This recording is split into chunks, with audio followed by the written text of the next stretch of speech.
Halo Sobat Migran dimanapun kalian berada. Hari ini saya ingin lagi sharing atau berbagi tentang persoalan tentang pekerja imigran Indonesia yang ada di Hong Kong. Kenapa selalu Hong Kong? Karena saya adalah pekerja imigran yang ada di Hong Kong. Jadi tahu semua tentang permasalahan yang ada di Hong Kong. Bukan semua tahu, tapi minimal di sini kita akan belajar ya. Kita akan belajar tentang pekerja migran yang bermasalah, yang ada kasus-kasus bukan sedikit, banyak dengan agensi bahkan majikan ya. Jadi hari ini saya ingin membahas tentang pekerja imigran yang keluar dari majikan sudah di interminate. Itu sama dengan interminate tapi langsung dikasih surat finish. Itu ceritanya seperti itu. Tapi menurut saya itu interminate loh. Nah, nanti kita bahas ya, kita bahas. Jadi ini anak asal dari Bali kalau nggak salah nih, asal dari Bali. Terus pekerja migrannya ini udah dua kali kontrak dia. Dan yang kedua kalinya ini dia baru kerja sekitar 2 bulan. Tiba-tiba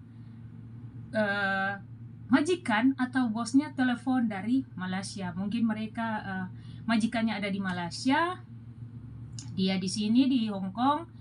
Dia jaga nenek atau gimana ya, nanti bentar saya dengerin voice-nya ya. Dia lapor ke saya untuk membantu gimana caranya, karena ternyata teman-teman semua pekerja migran ini, teman kita ini, kawan PMB ini udah keluar dari rumah majikan 8 bulan yang lalu. Dan dia digantung-gantung oleh agensi dan majikan. Bentar, kita dengar ya, kita dengar. April ini saya kemarin keluar dari majikan yang dulu, majikan lama saya, bulan 10 tahun 2022, terus tanggal 20 bulan 10 tanggal 20 itu saya keluar. Itu saya nggak dapat hak apa-apa. Itu saya gaji pas itu kan 5.500, itu dibayar full gaji 5.500, tapi saya keluarnya tanggal 20, belum genap 1 bulan. Terus dia ngomong pas itu nggak ada di Hong Kong, ngomongnya di Malaysia posisinya majikan saya di sana sama nenek. Tapi yang tanda tangan majikan saya itu. Terus saya keluar, dibilang agent 1 minggu harus keluar dari rumah majikan. Saya keluar, di situ saya langsung ke agent. Tapi pihak agent bantu saya awalnya ini mau cari majikan lagi. Kalau tidak ada surat ini dia nggak bisa cari, harus pulang dulu. Terus majikan saya ngomong, ya saya kasih surat ini, nggak apa-apa, jadi cari majikan lagi. Yang penting saya nggak mau kasih uang tiket sama yang lain-lain, hak saya gitu. Jadi saya oke lah, nggak apa-apa. Orang saya di situ masih butuh, ini kan keadaan masih belum siap pulang, butuh duit, jadi saya lanjut kerja. Nah, habis itu saya bulan 11 itu, awal bulan 12 itu dapat majikan, udah tanda tangan tanggal 5 itu. Tapi ternyata pas bulan 1 atau bulan 2 itu awal tahun 2023 itu saya agen saya ngomong kalau saya nggak bisa ambil majikan baru, soalnya kamu data kamu belum bisa, masih ada di majikan lama. Jadi saya selama keluar dari majikan lama, saya udah lontang-lantung sana kemari, udah nggak jelas.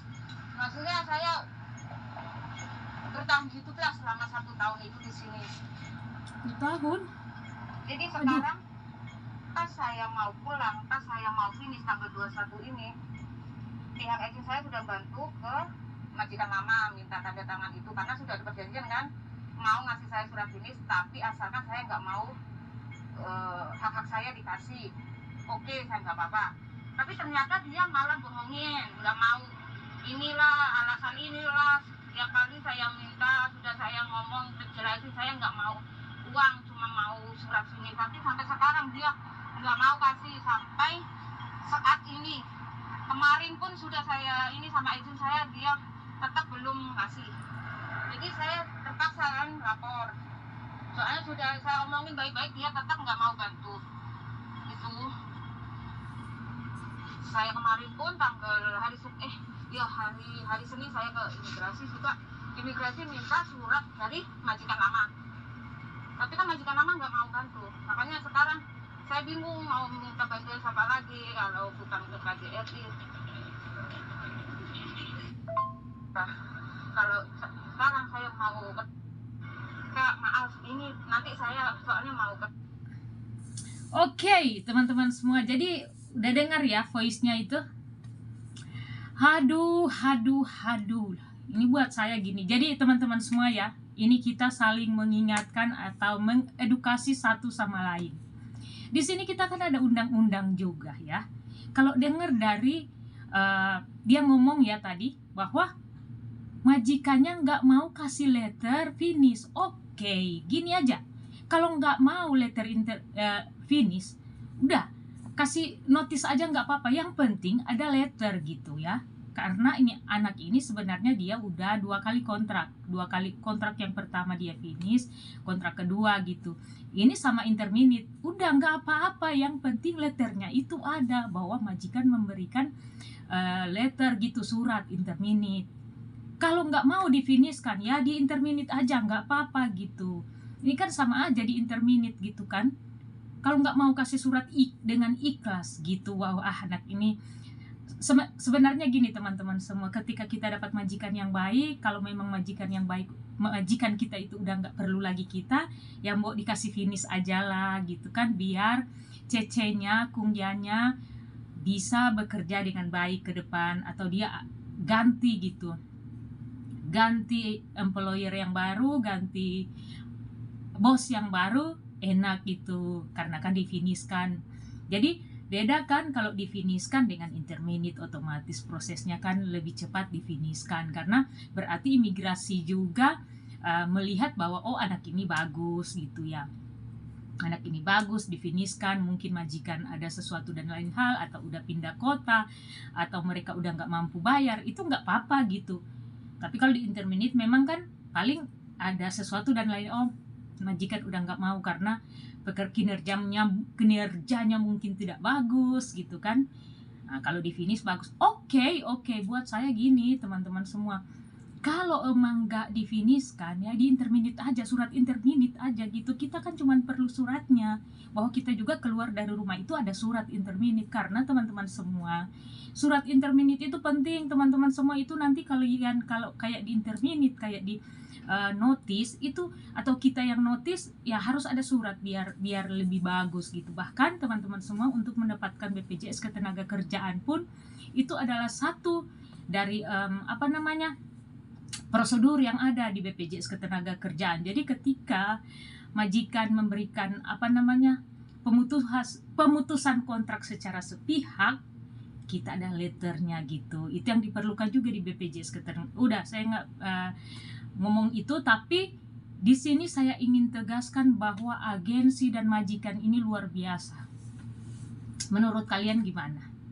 Kalau saya mempersalahkan agensinya, agensi juga bertanggung jawab. Oke, begini teman-teman semua, buat teman-teman pekerja migran yang sekiranya melihat konten ini, kita saling mengedukasi, saling mengingatkan. Jika ini nggak bisa, laporkan ke labor. Laporkan ke labor gitu. Kemarin saya juga selain dia voice, saya udah face to face sama dia kemarin. Cuman saya nggak sempat rekam karena saya mau cepat-cepat juga.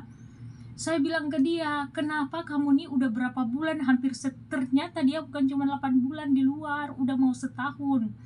Tapi agentnya janji-janji manis, oke, kamu bisa kerja dulu di luar sana gitu.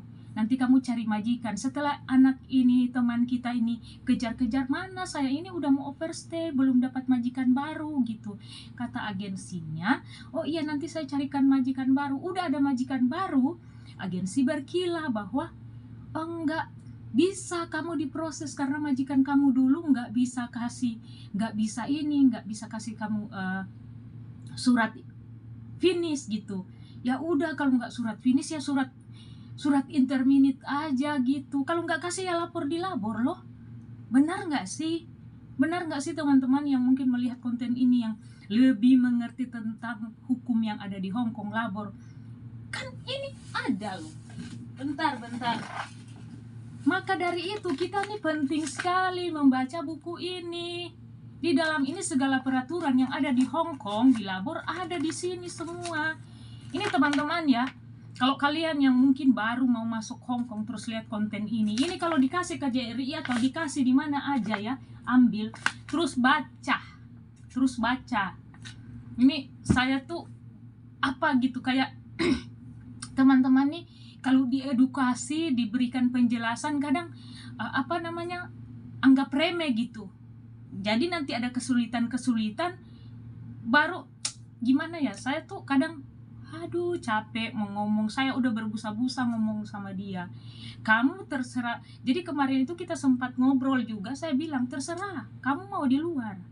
Enggak kak, saya mau pulang, saya mau ketemu keluarga saya juga udah 4 tahun di sini, udah mau 4 tahun katanya di sini belum pulang.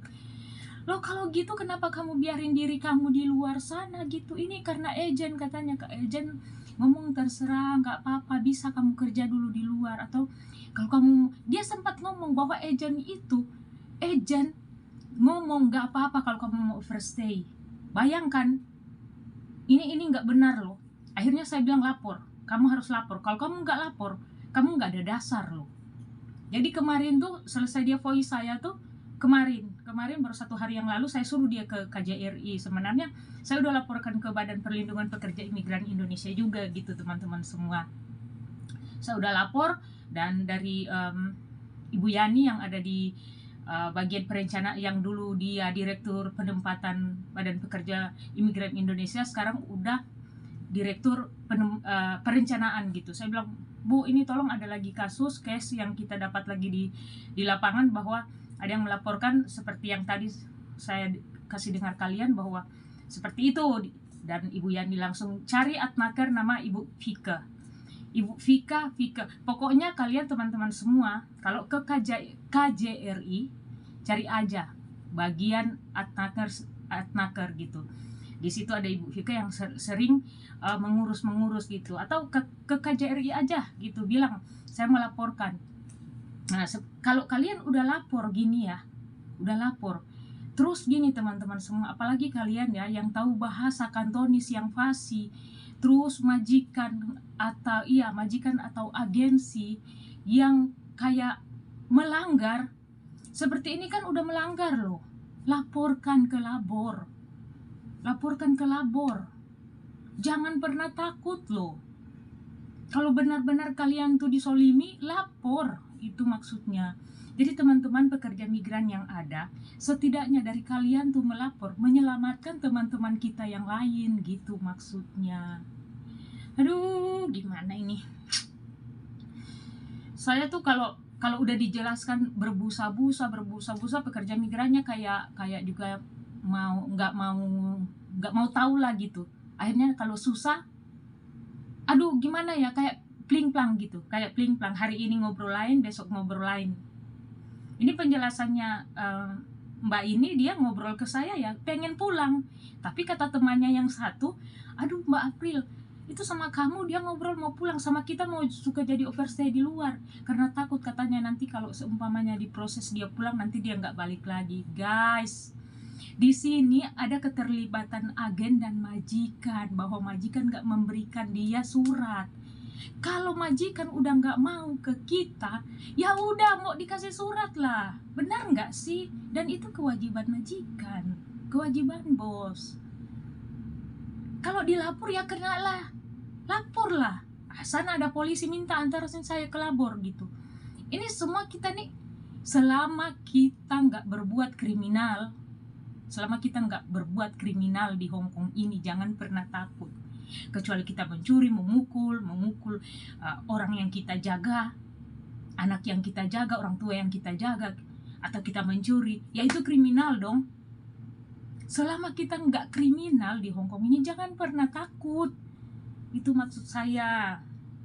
Aduh, ya kebiasaan ya. Saya tuh kalau lagi ngobrol, lagi ngomong tuh ngegas gitu. Karena gini teman-teman semua, mungkin teman-teman, kalau KC kan berani. Hei, sebenarnya keberanian itu bisa dipupuk juga. Kalau kamu bareng sama orang yang penakut, ya akan jadi penakut. Kalau kamu bareng sama orang yang berani, kamu akan jadi berani.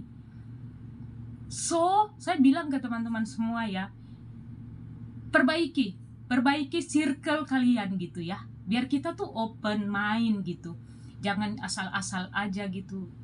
Di konten-konten saya kemarin tuh saya selalu ngomong branding diri kita ini menjadi perempuan-perempuan yang berharga gitu, nggak asal-asalan. Gimana cara kita tuh nggak dianggap remeh, itu maksud saya.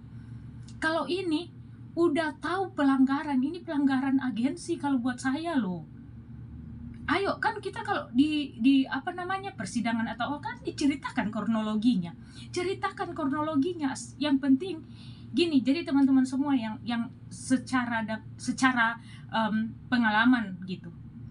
Saya pun waktu di Singapura gitu dapat permasalahan kayak mereka mencurigai saya bekerja. Iya, memang saya bekerja, tapi karena kan saya udah tahu setiap pertanyaan polisi atau apapun, satu kali kita bilang A, dua kali A, tiga kali A.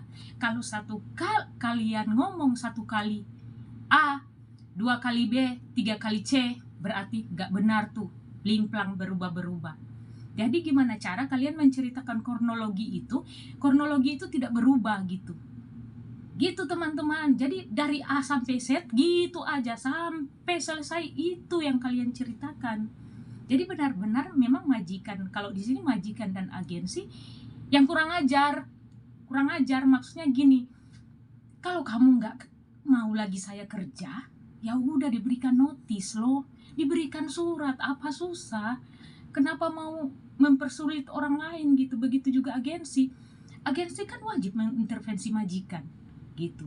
Nah ini teman-teman semua, kemarin saya bilang kamu harus, dialah samping mungkin karena udah hidup di luar kan, dia kan dijanjikan dari berapa bulan yang lalu dapat kata agensinya nggak apa-apa, majikanmu kan belum bawa kamu letternya ke imigrasi bahwa kamu ini, jadi nggak apa-apa, kamu itu masih tetap dianggap masih bekerja sama majikan karena belum ada dikasih surat interminate maupun finish lah begitu. Pokoknya belum dikasih surat ke imigrasi, bahkan dia cek ke imigrasi memang majikannya belum kasih gitu. Nah, ini gila ini. Terus dia ngomong agensi ngomong nggak apa-apa, kamu di luar aja dulu. Nanti ini tanggal 21 kalau emang benar majikannya belum itu, ya overstay gitu dia nanti. Overstay gitu teman-teman semua. Terus dia, gimana ya kak, saya takut kalau saya dipulangkan. Kan ini lucu, dia pertama ngomong gini, kak saya mau pulang tapi saya nggak ada uang. Itu majikan berhak memberikan kamu tiket dong. Udah, kalau dia bilang hak-haknya nggak dikasih, ya haknya gajinya kan udah dikasih sebulan gitu, tinggal tiket doang. Tiket akan tetap dikasih kalau diurus gitu. Nah ini yang kita nggak bisa speak up, teman-teman semua. So, buat kalian gimana? Mau diam terus disolimi terus? Pekerja migran tuh yang dari dulu yang nggak ada perubahan gara-gara apa? Didiskriminasi terus dari agensi maupun PT. Kita nih objek gitu, yang hanya diam dan dijadikan objek karena kita nggak bisa speak up gitu. So speak up teman-teman semua. Maka dari itu saya bilang, ini kalau kalian tiba menjadi pekerja migran, baca ini loh. Jangan cuma lihat medsos yang nggak hal-hal berguna gitu. Tapi ayo lah, kita belajar sama-sama biar kita bisa menyelamatkan teman-teman kita yang lainnya gitu. Saya juga nggak kucuk-kucuk langsung bisa seperti ini teman-teman semua. Saya juga belajar. Saya teliti, ini seperti ini begini. Jadi saya ini juga belajar di sini yang hak-hak kita gitu. 1 minggu wajib libur 1 kali. Entah dia hari Senin, hari Selasa, yang penting kita harus libur 1 minggu 1 kali gitu. kalau kita di pemutusan kontrak apa-apa aja hak-hak kita gitu. Kita harus tahu teman-teman semua. Jadi kita jadi pekerja migran tidak kosong, bukan cuma cari uang, tapi kita harus tahu undang-undang yang ada biar kita tiba-tiba dapat majikan yang aneh, kan kita udah punya ada persiapan, sudah punya persiapan gitu ya. Teman-teman semua, sekarang gini teman-teman, jikalau tidak ada orang-orang seperti saya atau Miss Yuni, saya sebutkan aja ya Miss Yuni yang selalu juga membantu teman-teman kita gitu ya, gimana gitu. Banyak lagi teman-teman kita lain yang berjuang buat sesama teman-teman kawan PMI. Maksud saya gini, ada lagi ke depan orang-orang yang bisa membantu sesama kawan PMI. Kenapa kita nih selalu berkoar-koar, kita nih selalu, bukan karena kita juga mau biar kita terkenal nanti kalau enggak. Teman-teman semua, saya pun ya jujur, kalau mau jujur, saya tuh kadang tanya gini, aduh gimana ya, kayak mau nangis gitu. Karena teman-teman semua tahu nggak, saya ini berapa kali ya saya pingin nggak usah lah bantu teman-teman gitu, lagian mereka bisa kok. Tapi nggak tahu kenapa tiba-tiba ya nangis gitu. Sedih aja gitu kalau lihat teman-teman ada yang kayak disolimi, terus mereka nggak bisa speak up. Banyak, bukan baru kali ini gitu. Aduh, kok saya nangis. Jadi gitu teman-teman semua, saya ini beberapa kali kalau mau jujur, saya pun mau curhat, nggak mau lagi gitu, nggak mau lagi koar-koar, sudahlah, nanti mereka cari jalan sendiri gitu. Tapi ketika ketika saya jalan, ketika ngomong gitu, tiba-tiba ada yang ngomong gini, aduh Kak Ce, ini majikan saya kemarin gini udah usir saya terus nggak kasih hak. Itu jengkel banget, sumpah. Biar saya di negeri orang ya, kalau kayak kita ini ya, kayak gimana hati ini kayak berkecamuk, itu setan gitu, kayak mau teriak gitu. Karena apa? Saya berkeinginan biar teman-teman semua tuh bisa speak up gitu. Ayolah, jangan kita dianggap remeh gitu, Mungkin teman-teman berpikir gini, oh Kak Ce kan berani. Enggak, saya mau jujur ya, waktu saya ngurus overcharging, saya ingat banget hampir 1 tahun lebih yang lalu gitu, itu saya ditekan PT, saya ditekan agensi di sini loh. Majikan saya dipanggil sama saya sama-sama. Itu majikan saya tinggal diam gini. Saya jelaskan bahwa this is not about you, this is from government Indonesia gitu. Saya bilang gitu. Ini tentang government Indonesia, bukan kamu, saya bilang. Tapi kamu dibawa-bawa ke sana. Dan saya jelaskan bahwa saya tanya majikan saya waktu itu, ini agak-agak melenceng dikit ya. Ini saya kembali curhat aja gitu. Anggap saya kembali curhat.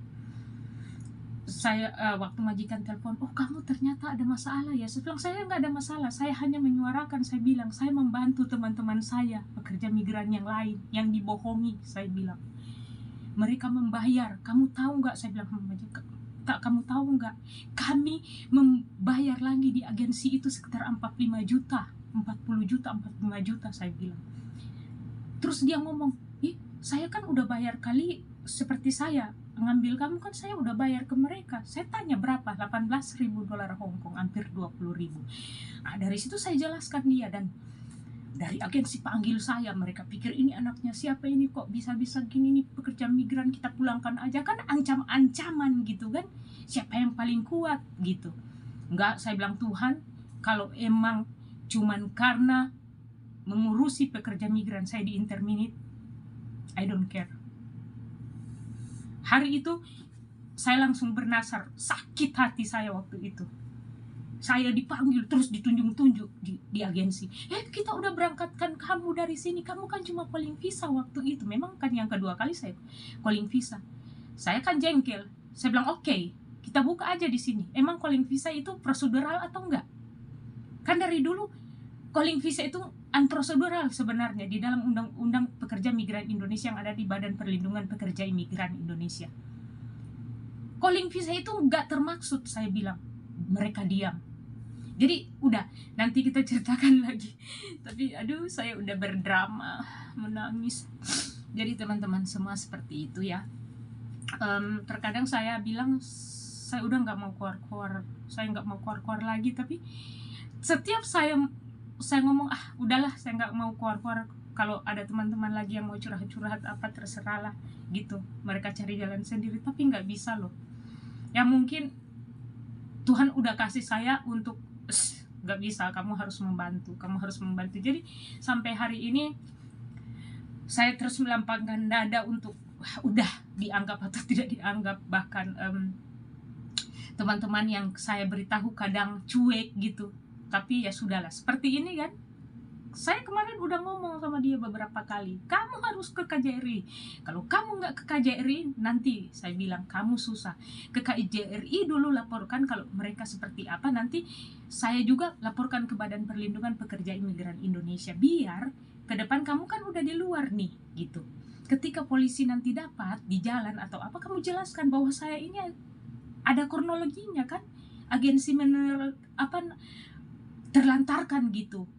Akan memberi, dia kan yang udah janji, tapi udah 8 bulan katanya udah ada majikan, nggak bisa diproses, nggak ada letter. Kan ini gila agensi yang lebih tahu nih sebenarnya. Ini saya keluar besok nanti, terus yang punya agensi lihat bla bla. Saya nggak takut, selama Tuhan beserta saya nggak pernah takut, karena saya tahu jalan saya itu diatur oleh Tuhan. Jadi saya nggak pernah takut selama saya berdiri di atas kebenaran.